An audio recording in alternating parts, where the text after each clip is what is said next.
I was working with the Coast Guard as a special examiner, helping to complete an investigation into a ship sinking. The ship was a Belgian vessel, the SS Liège, which went down in a collision close to shore.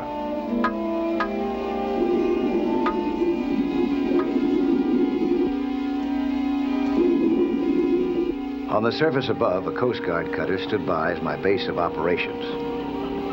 Assisting me was the only surviving officer of the Liège, Henrik Maas. Maas had been hailed for remaining at his post on the sinking ship up to the very last minute.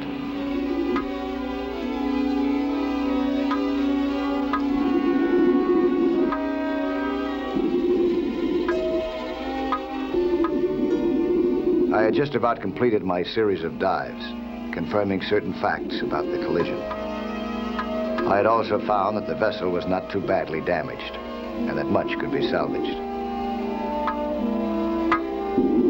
I started for the surface again. I didn't realize then how much there was to be salvaged. One huge fortune, and at least 2 lives. And that the key to it was the man standing right at my elbow.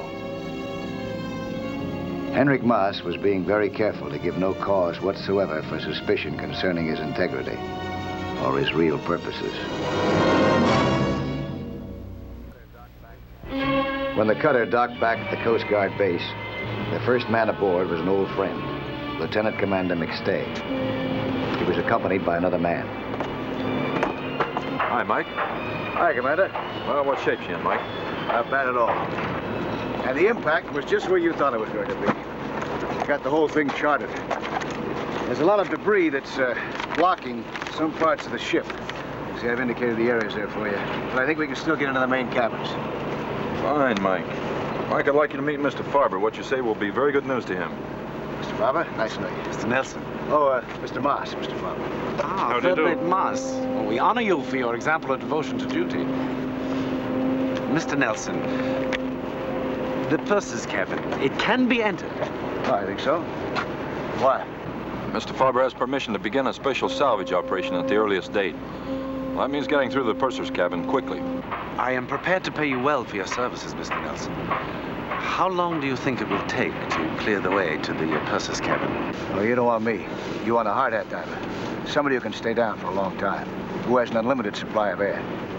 See, there's a lot of junk down there that's got to be cleared out of the way before we can get into that cabin. Imagine you recommending a hard hat diver. I thought you scuba divers looked down your noses at those fellas in the steel derbies. We get along all right. There's a few jobs that they can do better than we can. Jobs that call for persistence rather than mobility. And this is one of them. I'll be glad to recommend several good hard hats to you. Thank you. I hope that you will be available, too. I'll be glad to help out if I can. Commander McStay knows that. Mr. Farber's after's in the purser's safe. That will have to be cut open by torch. Well, any good hard hat diver can do that. Maybe that won't be necessary. Mr. Maas, do you have the combination for that safe? Only the captain and the purser knew the combination, and they are both dead. It's a secret they kept to themselves. It was not shared by the other officers. I'm sorry. That's too bad. Would have saved us a lot of time. Have you any objections to telling us what's in that safe? Mr. Farber's a diamond merchant from Antwerp.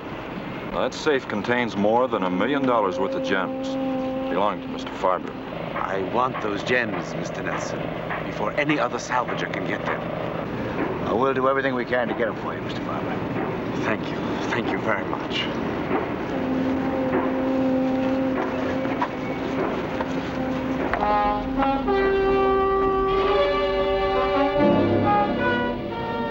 A few days later, a tug was moored over the wreck. I was aboard with Cliff Hodges, the hard hat diver that we had selected, and Johann Farber. It'll be a tough job clearing that junk out of the way, but once you've accomplished that, that'll be clear sailing. Okay, Mike, I'll do my best. Gentlemen, please. Time is slipping by. It's not long now. We're about ready.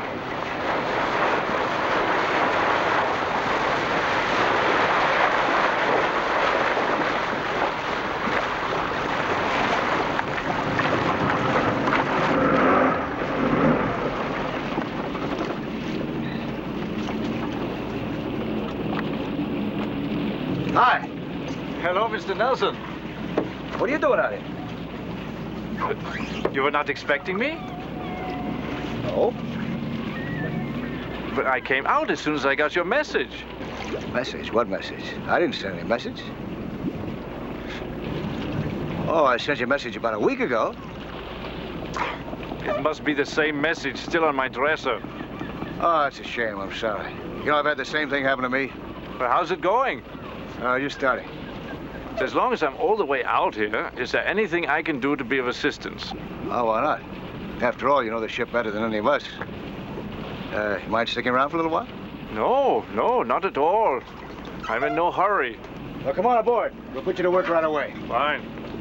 Cliff, this is Henrik Moss. How you do? Cliff Hodges. How do you do?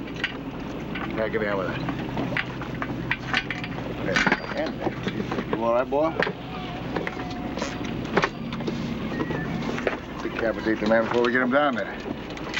Here. Get this around here.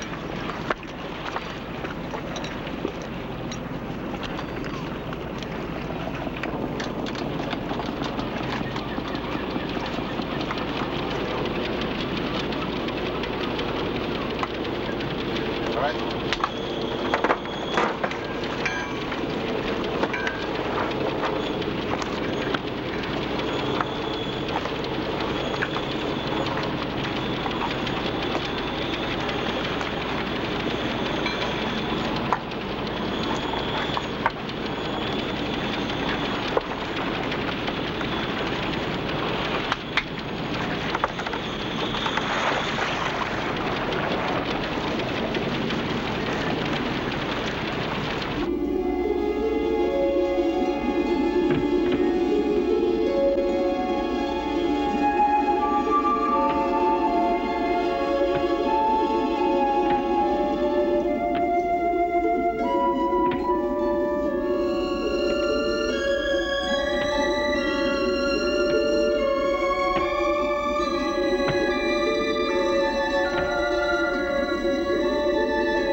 Cliff knew that it was very unlikely that his crowbar could spring open the door of the safe, but there was no harm in trying. Neither water damage nor anything else had weakened it.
It was time that he surfaced.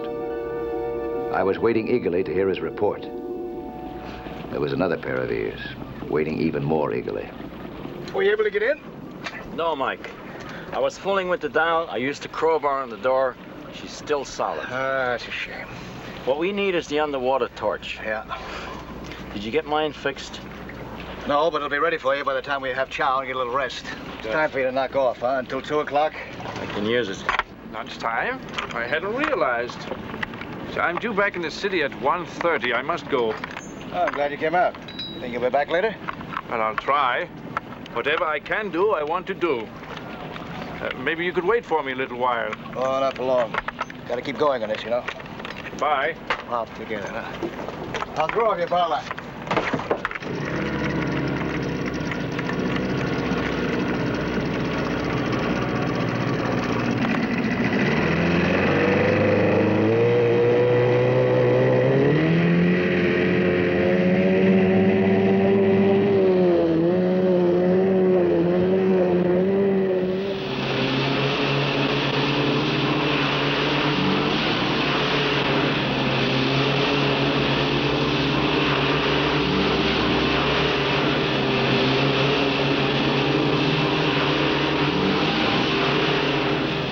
Moss had no lunch date in town.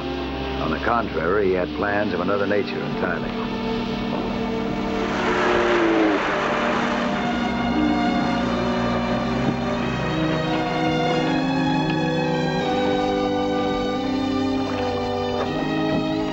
He anchored his boat off Boulder Beach.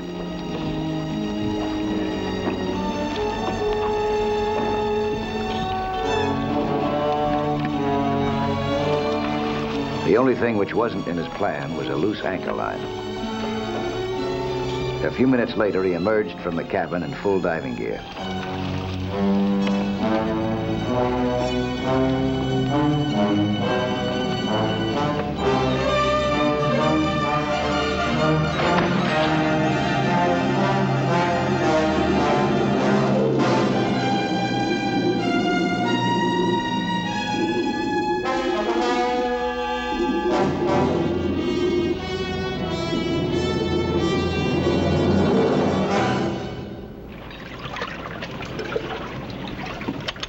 WM2052, this is Coast Guard radio, over. WM2052, this is Coast Guard radio, over. WM2052, this is Coast Guard radio, over. Coast Guard radio, this is WM2052, over. Mike, Commander McStay, glad I got you. What's up, Commander? That third mate, Moss, wasn't he out there with you this morning? He told me he was going out to see you. Yeah, he just left. Well, we've just had a report about a boat he rented, drifting empty, Boulder Beach. Boulder Beach. That's just around the point from where we are. I'm on my way out there now, but in the meantime, could you go over and have a look? You're the closest man we've got. Sure, will do. WM2052, out. Something's happened to Mars. The Coast Guard wants me to check. If I'm not back in 20 minutes, go ahead without me, huh? All right, Mike.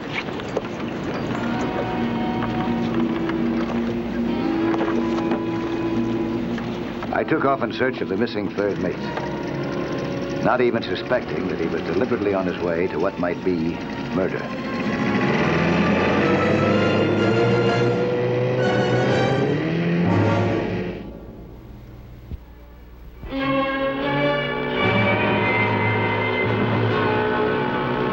I was on my way to Boulder Beach in search of a drifting boat, a boat that had been rented by the third mate of the sunken SS Liège, and from which it had now been reported that he was missing.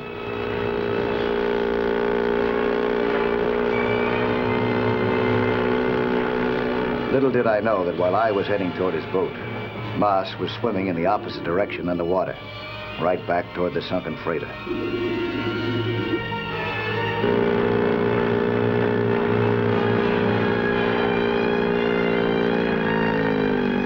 I had no trouble finding Moss's boat.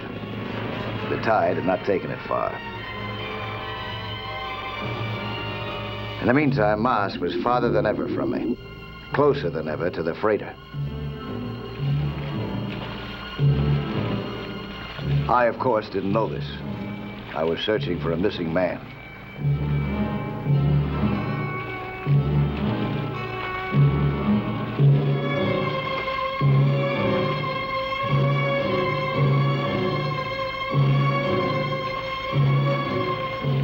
I checked the cabin and found his clothes.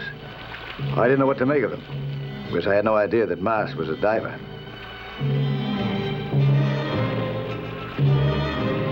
I searched the sea for some sign of a swimmer, or worse thought, a body. I saw nothing.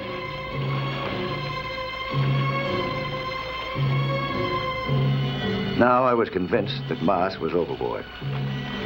I decided to search for him underwater.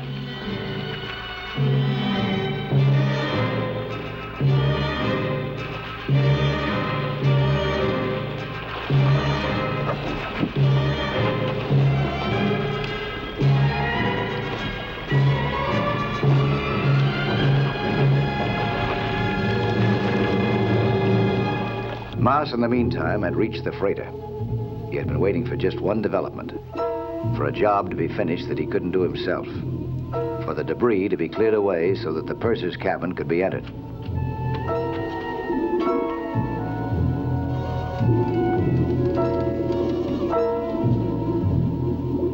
Mas had told us that only the dead captain and purser had known the combination to the safe.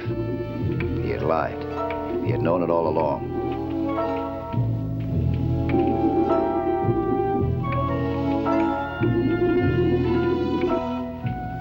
Now he was so excited at the prospect of getting to the jewels first that his fingers were all thumbs.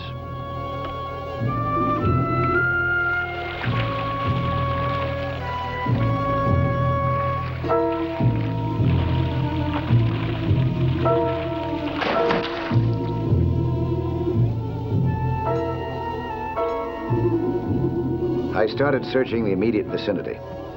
I wasn't aware that the current was dragging me back in the direction of the sunken freighter.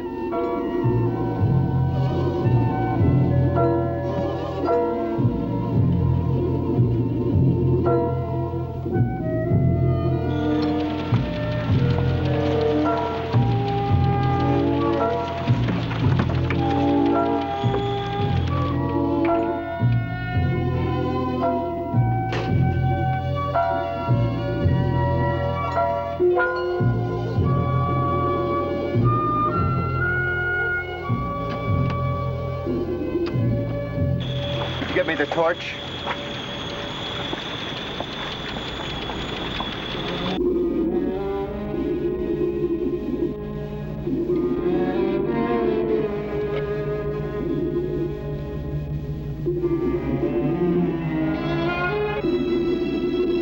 The gems were literally in Mas's hands now. But time was running out, and tragedy was about to close in, fast.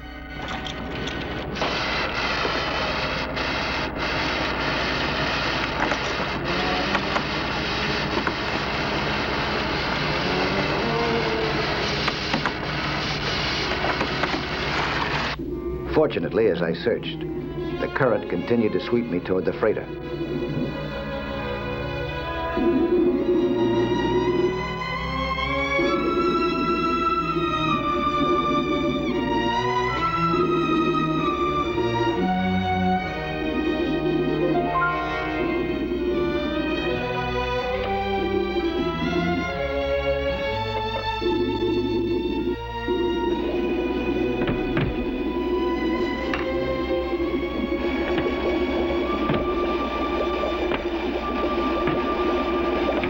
Mas panicked when he heard Cliff hit the deck. He knew that he couldn't get out without being discovered.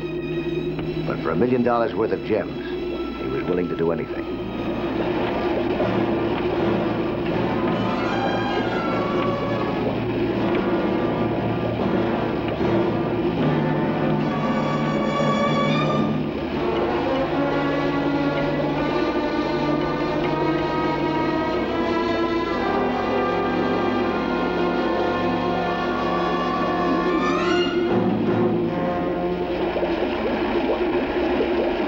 No easy job cutting through the air hose and safety line, but Mas was desperate now.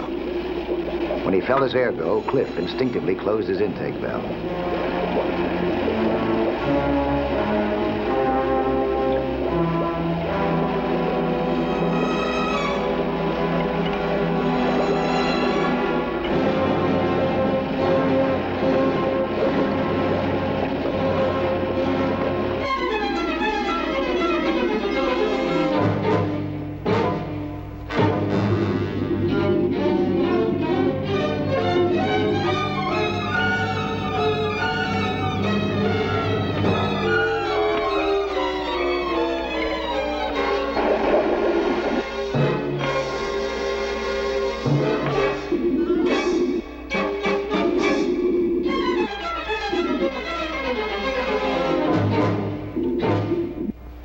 Couldn't believe what I saw.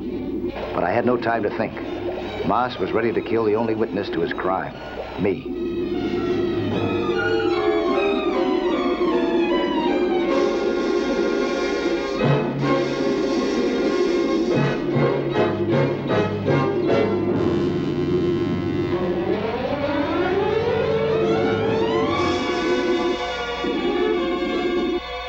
In the meantime, Cliff was trapped.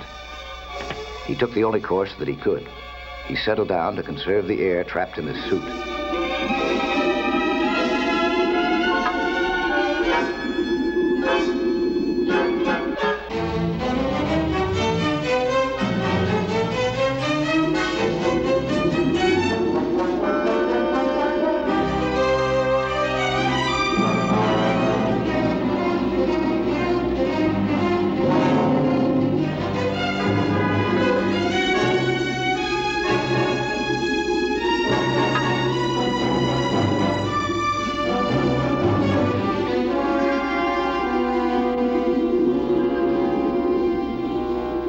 I knew that the Coast Guard would be in the vicinity by now. I was sure they'd take care of him. Then I raced for the ship to find out what might have happened to Cliff.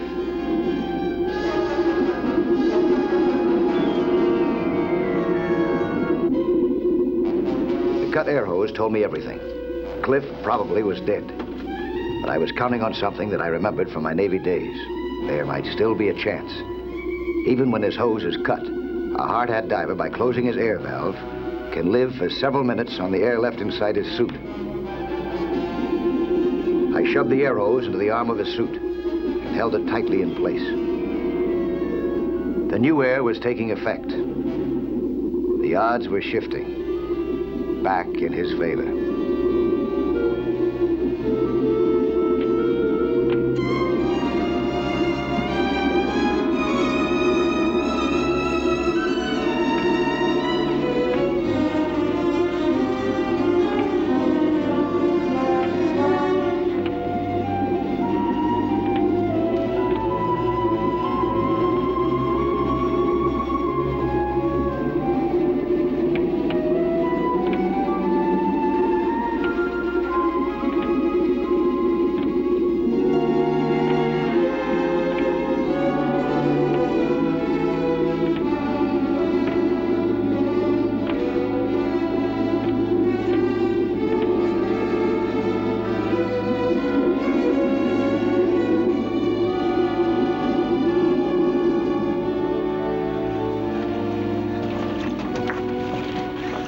How you feel, boy? That was a close one. How about that character over there?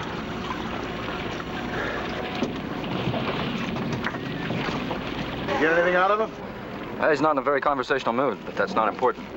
He's running his belt, the jewels from the safe. That's all the explanation any jury will need. Well, then I guess he's all yours. And you know something? You're very, very welcome to him. Let's go.